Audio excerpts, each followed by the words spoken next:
तो स्टार्ट में हम एक लड़के निक की फैमिली को देखते हैं। उस टाइम निक की मदर का बर्थडे चल रहा होता है। वो सभी काफी खुश थे, लेकिन तभी अचानक से निक की सिस्टर पिया गुस्सा करने लगती है क्योंकि निक ने अपनी मदर का गिफ्ट चेंज कर दिया था और इस प्लान के बारे में उसने पिया को नहीं बताया था। तब पिया समझती है कि ये सब कुछ निक की वाइफ सोफी का आइडिया होगा और सोफी ने ये सब कुछ जानबूझकर किया होगा। इसीलिए पिया अब सोफी पर गुस्सा करने लगती है। ये देखकर निक पिया पर काफी गुस्सा करता है और उसे घर से जाने के लिए कहता है। तब इस बात की वजह से पिया काफी चिढ़ जाती है। इसके बाद वो क्लब जाती है और बहुत ज्यादा ड्रिंक कर लेती है। इसके बाद पिया एक डेटिंग ऐप पर किसी लड़के से बात करती है और उस लड़के ने अपना फेक नाम दिया होता है और उसका असली नाम तो कुछ और ही होता है। अभी वो दोनों बात कर ही रहे होते हैं कि तभी अचानक से पिया का मोबाइल टॉयलेट में गिर जाता है। अब यहाँ पर पिया अपना मोबाइल ठीक करने के लिए अपना दिमाग लगाती है। वो अपने मोबाइल को एक राइस बॉक्स में बंद कर देती है। फिर नेक्स्ट डे पिया हॉस्पिटल में अपना काम कर रही होती है और तभी पिया का फ्रेंड उसे एक वीडियो दिखाता है और जब पिया उस वीडियो को देखती है तो वो किसी और की नहीं बल्कि उसके भाई निक की होती है, जिसने हाथ में एक साइन बोर्ड पकड़ा होता है जिसमें उसने लिखा होता है कि मैंने एक लड़की को अब्यूज किया है और अगर ये वीडियो 5 मिलियन क्रॉस कर जाएगी तो मैं सुसाइड कर लूंगा। अब पहले तो पिया को ये सब कुछ कोई मजाक लग रहा था, लेकिन फिर हर जगह पूछने पर पिया को पता चलता है कि उसका भाई निक सच में मिसिंग है। इसीलिए पिया अब इस वीडियो के बारे में निक की वाइफ सोफी को बताती है। इसीलिए अब वो दोनों पुलिस के पास जाते हैं, जहाँ पर जाकर पिया एक डिटेक्टिव से मिलती है और ये वही लड़का होता है जिससे पिया ने डेटिंग ऐप पर बात की थी, यानी जिसने अपना फेक नाम दिया हुआ था। अब वो डिटेक्टिव उन दोनों से निक के बारे में थोड़े बहुत क्वेश्चंस करता है और उनसे कहता है कि हम बहुत जल्द निक को ढूंढ लेंगे। तब पिया डिटेक्टिव को उस वीडियो को रिमूव करवाने के लिए कहती है, लेकिन फिर देखते ही देखते ये बात पूरी सिटी में फैल जाती है। साथ साथ वीडियो पर व्यूज भी काफी तेजी से आ रहे थे। इसके बाद पिया का मोबाइल भी ठीक हो जाता है और जब वो अपना मोबाइल चेक करती है तो उसे पता चलता है कि रात को उसके भाई निक ने उसे एक वॉइस मैसेज किया था जिसमें निक पिया से रात वाले इंसिडेंट की वजह से माफी मांग रहा था। निक उसे बताता है कि असल में मेरे दिमाग में कुछ चल रहा था और मैं इस बारे में तुम लोगों को बताना भी चाहता था। अब पिया ने भी नोटिस किया था कि निक कुछ दिनों से अजीब बिहेव कर रहा है और किसी बात को लेकर वो परेशान भी था। हालांकि पिया ने इस बारे में निक से बात करने की कोशिश की थी,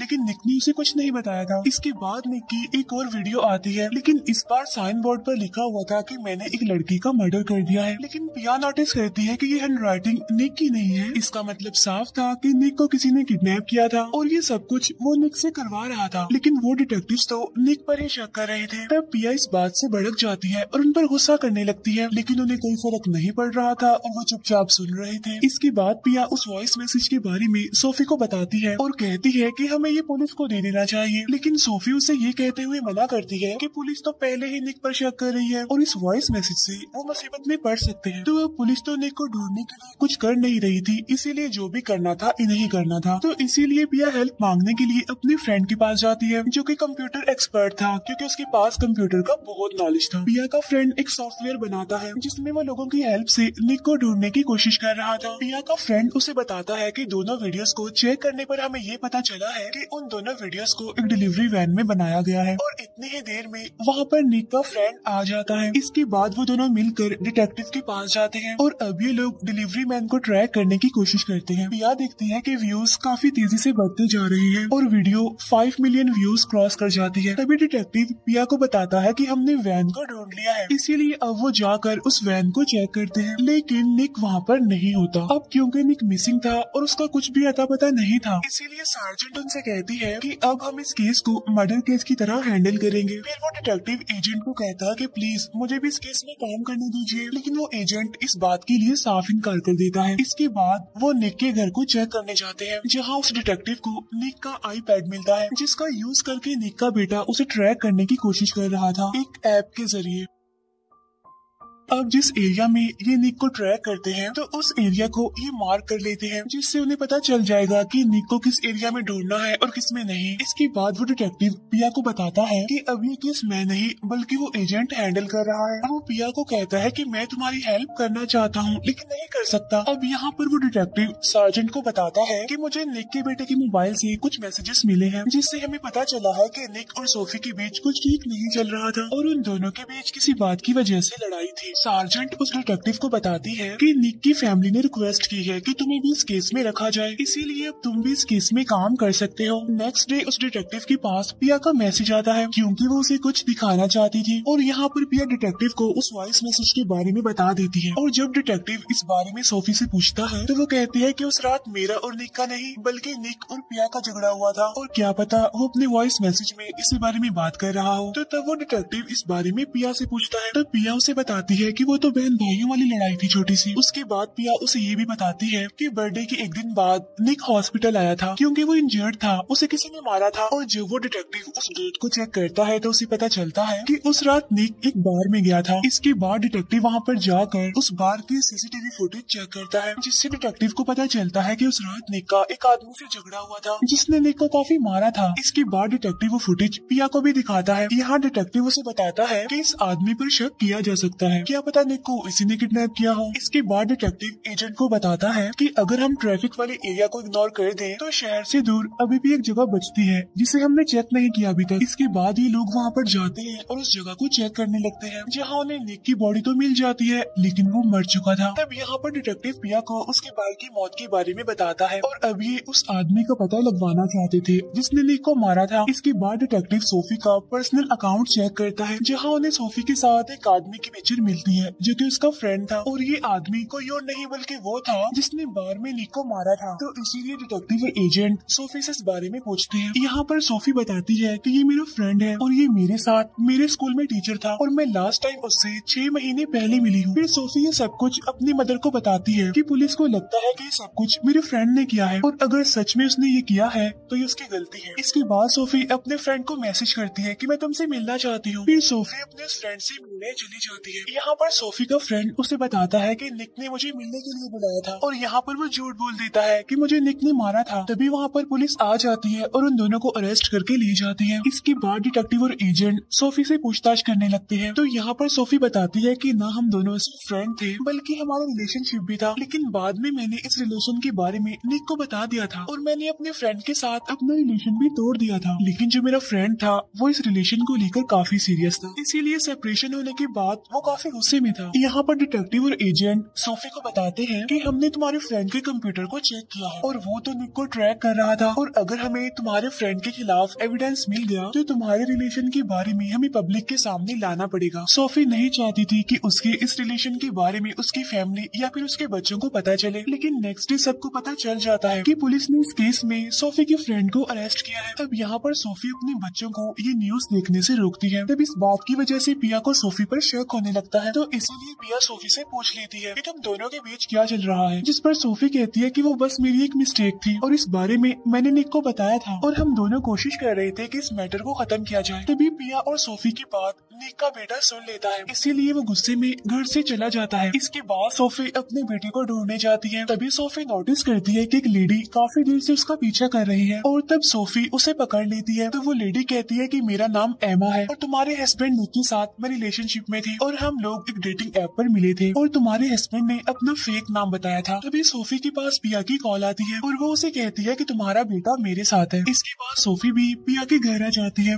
यहाँ पर सोफी पिया को बताती है कि मुझे एक लेडी मिली थी और उसने बताया कि उसका अफेयर निक के साथ था और वो निक को डेटिंग ऐप पर मिली थी जहाँ पर निक ने अपना फेक नाम बताया था। अब यहाँ पर पिया उस फेक नाम की प्रोफाइल चेक करती है, लेकिन वो प्रोफाइल डीएक्टिवेट थी। लेकिन पिया अपने फ्रेंड की मदद से उस अकाउंट को रिस्टोर कर लेती है और अब पिया सोफी को बताती है कि वो लेडी एमा बिल्कुल ठीक कह रही थी, सच में उसका और निक का अफेयर चल रहा था। इसके बाद कहानी यहाँ से शिफ्ट होकर 6 हफ्तों पहले दिखाई जाती है, जहाँ पर एमा को पता चलता है कि वो आदमी जिससे वो डेटिंग ऐप पर मिली थी यानी जिसने अपना नाम फेक बताया था उसकी मौत हो चुकी है, और इतने टाइम से वो जिस आदमी के साथ रिलेशनशिप में थी उसका असली नाम तो निक था। वो मैरिड है और उसके 2 बच्चे भी हैं, लेकिन यहाँ पर एमा निक की फैमिली की हेल्प करना चाहती थी, इसीलिए वो इस सिटी में आकर सोफी से मिलती है और उससे सारी बात सच सच बता देती है। इसके बाद एमा उस डिटेक्टिव से मिलती है, जहाँ पर एमा उसे भी बताती है कि मैं निक से एक डेटिंग ऐप पर मिली थी और हम दोनों एक दूसरे से प्यार करते थे। इसके बाद एमा निक के स्पोर्ट्स सेंटर जाती है, जहाँ पर वो निक के फ्रेंड से मिलती है और यहाँ पर वो निक के बारे में थोड़ी बातें करते हैं। इसके बाद निक का फ्रेंड वहाँ से चला जाता है। इसके बाद पिया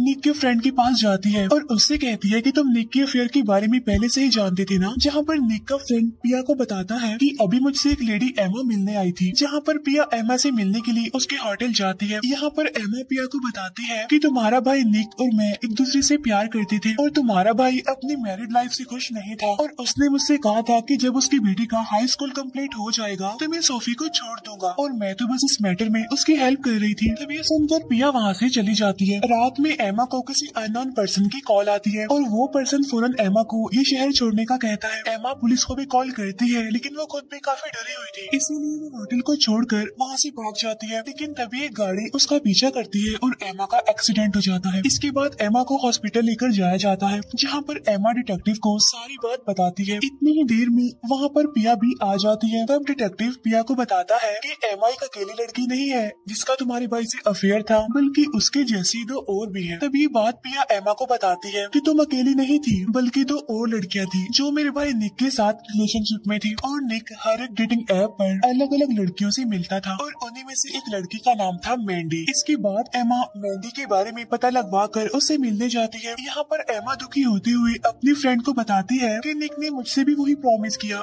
जो उसने मैंडी से किया था। इसीलिए एमा यहाँ पर डिसाइड करती है कि वो निक की रियलिटी सबके सामने ला कर रहेगी। इसीलिए एमा एक न्यूज रिपोर्टर को कॉल करती है। इसके बाद वो न्यूज रिपोर्टर एमा का इंटरव्यू लेता है। यहाँ पर एमा उसे बताती है कि निक हर एक डेटिंग ऐप पर अलग अलग लड़कियों को फंसाता है। इसके बाद वो रिपोर्टर ये इंटरव्यू अपने सीनियर रिपोर्टर को दिखाता है, जहाँ पर वो रिपोर्टर कहती है कि हम ये तो जानते हैं कि निक लड़कियों को फंसाता था, लेकिन हमें ये भी पता लगवाना है कि क्या निक ने उनमें से किसी को मारा तो नहीं था। इसलिए वो सीनियर रिपोर्टर दूसरे रिपोर्टर को सोफी का इंटरव्यू लेने के लिए कहती है। तब इस बारे में वो रिपोर्टर सोफी के फ्रेंड से बात करता है, लेकिन वो उसे ऐसा करने से मना कर देते हैं। अब यहाँ पर वो रिपोर्टर एक डिलीवरी मैन बनकर सोफी के घर में घुस जाता है, लेकिन वो पकड़ा जाता है। यहाँ पर वो रिपोर्टर सोफी को बताता है कि एमा ने प्रेस को सारी बात बता दी है। अब सोफी को इस बात से काफी गुस्सा आता है, इसीलिए वो अपने लॉयर के साथ उस सीनियर रिपोर्टर के पास जाती है, जहाँ पर सोफी उस रिपोर्टर को कहती है कि एमा का इंटरव्यू रोका जाए, जिस पर वो रिपोर्टर कहती है कि हम ऐसा नहीं कर सकते और वो सोफी को कहती है कि अगर आप हमें अपना इंटरव्यू दे दे तो हम एमा के इंटरव्यू को नहीं चलाएंगे। तब इस बात के लिए सोफी मान जाती है। इसके बाद वो दूसरा रिपोर्टर अपने फ्रेंड को बताता है कि अभी तक हमें निक की 2 प्रोफाइल्स के बारे में पता चला है, इस तरह की न जाने और भी पता नहीं कितनी होंगी। इसके बाद वो रिपोर्टर निक की कॉलेज की वेबसाइट पर एक आर्टिकल चेक करता है और तभी वो रिपोर्टर देखता है कि निक की एक स्टूडेंट ने वहाँ पर कमेंट किया है, जहाँ पर उसने लिखा था कि तुम लोग निक की जितनी मर्जी तारीफ कर लो लेकिन तुम अभी तक उसे नहीं जानते। तब इस बारे में पूछने के लिए वो रिपोर्टर निक की उस स्टूडेंट के पास जाता है और उससे इस बारे में पूछता है। तो वो लड़की उस रिपोर्टर को बताती है कि मैंने निक और अपनी फ्रेंड टेरा को बात करते हुए देखा था और इसके बाद टेरा ने फौरन टीम को छोड़ दिया था। इसके बाद अब वो रिपोर्टर टेरा के पास जाता है, लेकिन टेरा उसे कुछ नहीं बताती। तब इस रिपोर्टर का फ्रेंड बताता है कि निक की एक और प्रोफाइल मिली है और जब वो उस अकाउंट को चेक करते हैं तो उन्हें एक लड़की के बारे में पता चलता है, जहाँ उस लड़की ने भी अपना फेक नाम लिखा हुआ था। इसके बाद वो उस पिक्चर को ट्रैक करके एक बुक शॉप पर पहुंचते हैं, जहां पर उस रिपोर्टर को पता चलता है कि उस लड़की का असली नाम सैरा था और 4 महीने पहले उस लड़की ने सुसाइड कर ली है। और जब वो रिपोर्टर सैरा के बारे में चेक करता है तो उसे पता चलता है कि सैरा का एक भाई भी है जिसका नाम साइमन है। इसके बाद वो रिपोर्टर साइमन के घर चला जाता है और उसके घर को चेक करने लगता है, जहाँ से उसे सैरा का मोबाइल मिल जाता है। लेकिन तभी वहाँ पर सैरा का भाई साइमन आ जाता है, लेकिन वो रिपोर्टर वहाँ से भागने में कामयाब हो जाता है। और जब वो रिपोर्टर सैरा का मोबाइल चेक करता है तो उसे वहाँ पर सैरा और निक के मैसेजेस मिलते हैं और यहाँ पर उस रिपोर्टर को पता चलता है कि निक के ब्रेकअप करने की वजह से सैरा काफी अपसेट थी और इसीलिए उसने सुसाइड कर ली। इसके बाद वो रिपोर्टर ये मैसेजेस अपने सीनियर रिपोर्टर को दिखाता है और कहता है कि सोफी का इंटरव्यू मैं लूंगा। इसके बाद वो रिपोर्टर सोफी का इंटरव्यू लेता है, जहाँ पर वो सोफी को बताता है कि एक और लड़की भी थी जिसका नाम सैरा था और उसका निक के साथ अफेयर था और उसने 4 महीने पहले सुसाइड कर लिया। यहाँ पर वो रिपोर्टर सोफी को उन दोनों की मैसेजेस भी दिखाता है। यहाँ पर सोफी को कुछ भी समझ नहीं आता कि वो क्या करे, इसीलिए वो चुपचाप उठकर वहाँ से चली जाती है। इसके बाद सोफी घर चली जाती है, जहाँ पर वो नहीं चाहती थी कि उसकी फैमिली उसका इंटरव्यू देखे, लेकिन उसकी फैमिली इंटरव्यू देख रही होती है, जहाँ उन्हें भी पता चल जाता है कि निक के ब्रेकअप करने की वजह से सैरा ने सुसाइड की थी और निक ने ही सैरा को ऐसा करने के लिए कहा था। और यहाँ पर हमें 6 महीने पहले का सीन दिखाया जाता है, जहाँ पर साइमन के पास उसकी सिस्टर सैरा की कॉल आती है, जो कि अपसेट थी, रो रही होती है। और जब साइमन घर जाता है तो उसे सारा वहाँ पर मरी हुई मिलती है। और जब साइमन सारा का मोबाइल चेक करता है तो उसे पता चलता है कि ये सब कुछ इसने अपने डेटिंग ऐप वाले फ्रेंड की वजह से किया है, क्योंकि सारा ने इस बारे में अपने भाई को बताया था कि डेटिंग ऐप पर मेरा एक फ्रेंड है, और यहाँ पर साइमन ने उसे मना भी किया था कि सबसे दूर रहे वो। और जब साइमन उस डेटिंग ऐप वाली फ्रेंड के बारे में चेक करता है तो उसे पता चलता है कि उसका असली नाम तो निक है। इसलिए साइमन अपनी फ्रेंड के साथ मिलकर निक को किडनैप कर लेता है। इसके बाद साइमन के पास उसका फ्रेंड आता है और उसे कहता है कि पुलिस को सारी बात पता चल गई है और ये कैसे हुआ। तब साइमन उसे बताता है कि एक रिपोर्टर मेरे घर में घुस गया था और उसने सारा का फोन चुरा लिया, और तभी डिटेक्टिव वहाँ पर आकर साइमन से पूछताछ करने लगता है। तब साइमन कहता है कि मैं सारा और निक के बारे में कुछ नहीं जानता और मैं तो निक से कभी मिला भी नहीं, और जब ये सब कुछ हो रहा था तो मैं तो अपने फ्रेंड के साथ फिशिंग के लिए गया हुआ था। इसके बाद डिटेक्टिव वहाँ से चला जाता है और जब वो साइमन की प्रोफाइल चेक करता है तो वो देखता है कि उसने फिशिंग की एक पोस्ट डाली हुई है, और तभी उस डिटेक्टिव के पास पिया की कॉल आती है। तब डिटेक्टिव उसे बताता है कि मैं साइमन से मिलने आया था। इसके बाद पिया डिटेक्टिव से मिलने जाती है, जहाँ डिटेक्टिव उसे बताता है कि मुझे लगता है कि साइमन मुझसे कुछ छुपा रहा है। उधर साइमन और उसके फ्रेंड को पता चल चुका था कि पुलिस कभी भी उन तक पहुंच सकती है, इसीलिए अब वो लोग भागने का प्लान बनाते हैं। नेक्स्ट डे जब साइमन भागने की कोशिश करता है तो डिटेक्टिव उसे पकड़ लेता है। उधर पिया साइमन के फ्रेंड को भागता हुआ देख लेती है और उसे पंच मारती है। इसके बाद डिटेक्टिव साइमन से इन्वेस्टिगेशन करने लगता है। वो डिटेक्टिव उसे कहता है कि छुपाने का कोई फायदा नहीं है, तुम्हारे फ्रेंड ने सब कुछ बता दिया है।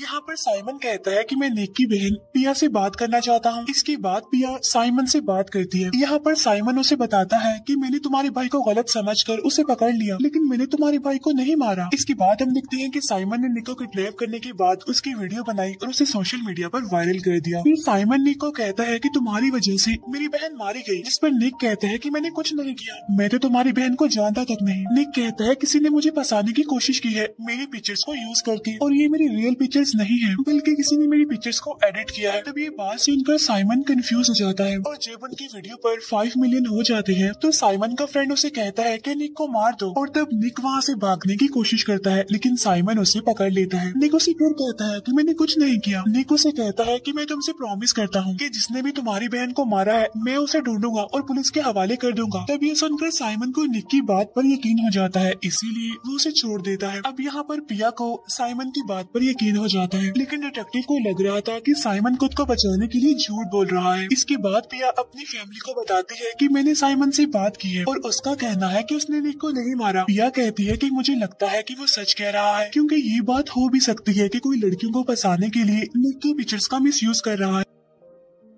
इसके बाद हम देखते हैं कि निक का बड़ा बेटा एक लड़की से बात कर रहा होता है, जहाँ पर वो उस लड़की को कहता है कि मुझे कैसे पता चलेगा कि तुम लड़की ही हो, तो इसीलिए वो लड़की उसे अपनी पिक्चर सेंड करती है। इसके बाद निक का बेटा मैंडी की वीडियो देखता है। मैंडी वही जो निक के साथ रिलेशनशिप में थी, जहाँ पर न्यूज वाली मैंडी से निक के बारे में पूछ रहे होते हैं। इसके बाद निक का बेटा मैंडी से कांटेक्ट करता है, जहाँ पर नेक्स्ट डे निक के बेटे को मैंडी का मेल मिलता है, जिसमें मैंडी ने लिखा होता है कि मैं तो निक से कभी भी नहीं मिली, मैं तो उससे जानती तक नहीं। और तब ये बात निक का बेटा पिया को बताता है। इसके बाद वो दोनों डिटेक्टिव के पास जाते हैं, जहाँ पर पिया को पता चलता है कि वो लोग इस केस को क्लोज करने वाले हैं। यहाँ पर पिया निक के बेटे को कहती है कि अब क्योंकि केस क्लोज होने वाला है तो हमें कुछ ऐसा करना होगा जिससे वो लोग इस केस को रीओपन कर दें। इसके बाद पिया हेल्प के लिए अपने फ्रेंड के पास यानी उस कंप्यूटर एक्सपर्ट के पास जाती है। यहाँ पर पिया का फ्रेंड उसे बताता है कि मैंने निक के बारे में एक बात सुनी है कि निक अपनी एक स्टूडेंट टेरा के साथ रिलेशनशिप में था। इसके बाद निक का बेटा अपने फ्रेंड को मैसेज करता है कि मैं तुमसे मिलना चाहता हूँ। अब पहले तो वो लड़की इनकार कर देती है, लेकिन बाद में वो उसे अपनी लोकेशन सेंड कर देती है। इसके बाद निक का बेटा अपनी फ्रेंड से मिलने के लिए उसके घर चला जाता है। यहाँ पर निक का बेटा अपनी फ्रेंड को बताता है कि सारा और मेरे फादर निक को फंसाने की कोशिश की गई, तो अगर हम उस कैट फिशर को पकड़ लें तो ये बात साबित हो जाएगी कि मेरे फादर भी कसूर है। तो वो लड़की उसे कहती है कि तुम्हें एमा से बात करनी चाहिए, अब क्योंकि तुम निक के बेटे हो इसीलिए वो तुमसे बात जरूर करेगी। इसके बाद अब वो लोग एमा से बात करते हैं, जहाँ पर एमा निक के बेटे को बताती है कि मैं तुम्हारे फादर से रोज बात किया करती थी, लेकिन मैं तुम्हारे फादर से कभी भी नहीं मिली। तब वो लड़की कहती है कि अगर कैट फिशर ने एमा को पिक्चर्स भेजी हैं, तो मैं ये चेक करके बता सकती हूँ कि उन्हें कहाँ से भेजा गया है। इसके बाद पिया निक की उस फीमेल स्टूडेंट टेरा से मिलने जाती है, जहाँ पर उसे पता चलता है कि टेरा का अफेयर निक के साथ नहीं बल्कि उसके फ्रेंड के साथ था, और इसीलिए वो टीम छोड़ना चाहती थी, लेकिन निक ऐसा नहीं चाहता था, इसीलिए उन दोनों के बीच बहस हो गई। टेरा बताती है कि बाद में मैंने निक की फ्रेंड से भी रिलेशन तोड़ दिया, तो बदला लेने के लिए निक के फ्रेंड ने मेरी प्राइवेट पिक्चर्स इंटरनेट पर वायरल कर दी, और मुझे निक ने कहा भी था कि मैं उसके फ्रेंड के बारे में रिपोर्ट करूं। इसके बाद पिया निक के स्पोर्ट्स सेंटर जाती है जहाँ पर वो निक की फ्रेंड का कंप्यूटर चेक करना चाहती थी, लेकिन उस पर पासवर्ड लगा हुआ था। तब स्पोर्ट्स सेंटर की मैनेजर डोनी उस कंप्यूटर पर पासवर्ड लगाती है और जब पिया कंप्यूटर चेक करती है तो उसे निक की सारी डिटेल्स उस कंप्यूटर में मिल जाती है। इसके बाद पिया इस बारे में डिटेक्टिव को बताती है कि मैंने निक की फ्रेंड का कंप्यूटर चेक किया है और उस कंप्यूटर में निक की सारी डिटेल्स मौजूद है कि क्या पता ये सब कुछ निक के फ्रेंड ने किया हो। दूसरी तरफ एमा निक की बेटे को वो सारी पिक्चर्स सेंड कर देती है। तब निक का बेटा अपने फ्रेंड को मैसेज करता है कि इस बारे में पता लगवाओ कि ये पिक्चर्स कहाँ से आई हैं। इसके बाद पिया जब अपने घर जाती है तो वहाँ पर निक का फ्रेंड पहले से ही होता है। पिया उसे बताती है कि मैं टेरा से मिली थी, उसने मुझे बता दिया कि तुमने उसकी पिक्चर्स लीक कर दी थी। तब निक का फ्रेंड कहता है कि वो मेरी मिस्टेक थी, लेकिन मैंने निक को कुछ नहीं किया। तब पिया कहती है कि मैंने तुम्हारा कंप्यूटर चेक कर लिया है। तब इस बात की वजह से निक के फ्रेंड को गुस्सा आ जाता है। इसके बाद जब पिया की फ्रेंड वहाँ पर आती है तो निक का फ्रेंड वहाँ से चला जाता है। फिर सोफी अपने बच्चों को कहती है कि हम ये सिटी छोड़कर जा रहे हैं। तब इस बात की वजह से सोफी का छोटा बेटा नाराज हो जाता है और उठकर वहाँ से चला जाता है। तब सोफी का बड़ा बेटा बताता है कि मैंने एमा से बात की है और एमा का कहना है कि वो पापा से कभी भी नहीं मिली। इसके बाद वो अपनी मदर सोफी को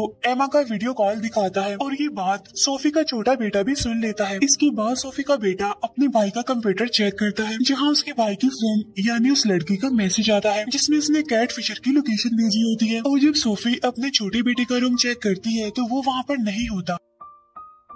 और जब सोफी का बड़ा बेटा कंप्यूटर चेक करता है तो उसे पता चल जाता है कि उसका भाई कहाँ गया होगा। उधर सोफी का छोटा बेटा उस लोकेशन को ट्रैक करते हुए एक घर पर आ जाता है। यहाँ पर उसका बड़ा भाई उसे कॉल करने की कोशिश करता है लेकिन वो कॉल पिक नहीं करता। उसका बड़ा भाई उसे मैसेज करता है कि वहाँ से आ जाओ वापिस, वो जगह खतरनाक है, लेकिन उसका भाई उसकी बात नहीं मानता और उस घर में चला जाता है। और वो घर किसी और का नहीं बल्कि स्पोर्ट्स की मैनेजर डोनी का होता है जो कि अपने हस्बैंड के साथ वहाँ पर रहती है। अब यहाँ पर वो दोनों समझ जाते हैं कि यहाँ पर निक का बेटा क्यों आया है, इसीलिए डोनी निक के बेटे को अंदर बुला लेती है। अब यहाँ पर निक का बेटा समझ जाता है कि वो खतरे में है, इसीलिए वो झूठ बोल देता है कि मेरी मदर जानती है कि मैं यहाँ पर आया हूँ। लेकिन निक के बेटे को मारने के लिए डोनी का हस्बैंड अपने गन अपने पास रख लेता है। इसके बाद हमें 2 साल पहले का सीन दिखाया जाता है जब निक फर्स्ट टाइम स्पोर्ट्स सेंटर में आया था, जहाँ पर निक डोनी को कंप्यूटर का पासवर्ड चेंज करने के लिए कहता है और तभी निक के पास मैंडी का मैसेज आता है जिसे डोनी पढ़ लेती है और वो सोचती है कि निक की लाइफ कितनी अच्छी चल रही है, इसीलिए डोनी ही निक की आईडी से फेक अकाउंट बनाकर लड़कियों को फंसाने का काम कर रही थी। असल में वो ये जानना चाहती थी कि निक बनकर कैसा लगता है, एक ऐसा इंसान जिसे सब पसंद करते हैं। लेकिन एक दिन डोनी के हस्बैंड को इस बात का पता चल जाता है। तब उसका हस्बैंड कहता है कि ये सब कुछ बंद कर दो, लेकिन अब काफी देर हो चुकी थी। इसके बाद सोफी और पिया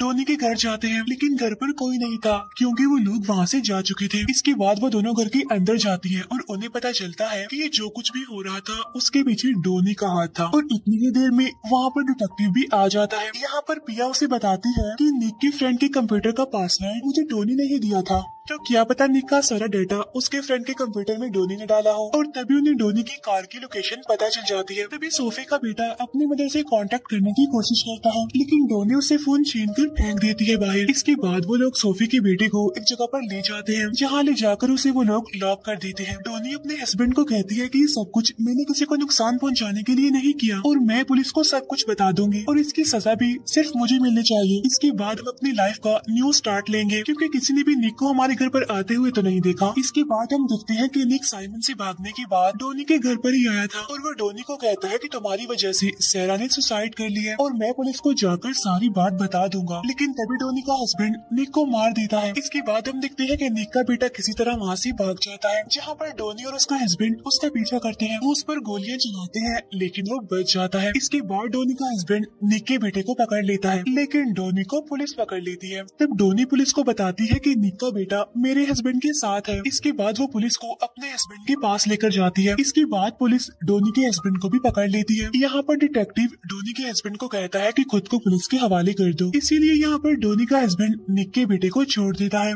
यहाँ पर डोनी अपने हस्बैंड को गन नीचे करने के लिए कहती है लेकिन वो नहीं करता, इसीलिए डिटेक्टिव उसे शूट कर देता है जिसकी वजह से उसकी मौत हो जाती है। इसके बाद पिया अपनी फैमिली को लेकर वहाँ से चली जाती है। इसके बाद सोफी पिया को थैंक यू कहती है और यहीं पर ये सीरीज एंड हो जाती है। Thank you for watching.